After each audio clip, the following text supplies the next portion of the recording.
Isang lalaki na kilala sa alias na Toto ang inaresto sa isinagawang search warrant operation ng mga otoridad kaugnay ng paglabag sa Section 11 Article 2 ng Republic Act 9165 o ang Comprehensive Dangerous Drugs Act of 2002.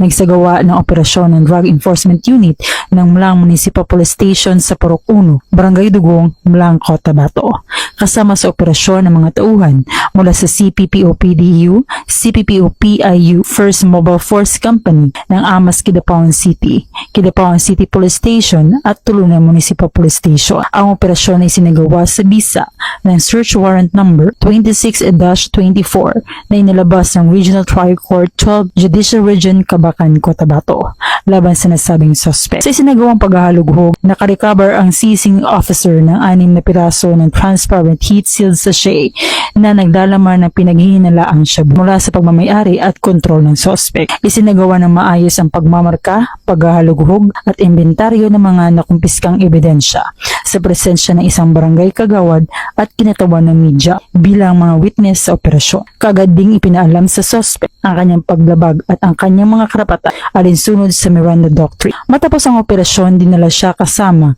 ang mga nakuhang ebidensya sa Mlang Municipal Police Station para sa dokumentasyon at booking procedure. Sa kasalukuyan, nakakulong na ang suspect sa custodial facility ng Himpilan matapos sumailalim sa medical examination sa Mlang District Hospital. Inihahanda na rin ng mga otoridad ang pagsasampa ng kasong paglabag sa Section 11 Article 2 ng RA 9165 laban sa suspect sa Office of the Provincial Prosecutor sa Kidapawan City. Dito sa Cotabato Police Provincial Office, ako po si Police Corporal Bernadette Himalaya Canino, nag-uulat mula sa Police and News Network. Bagong PNP para sa bagong Pilipinas, serbisyong mabilis, tapat at nararamdaman.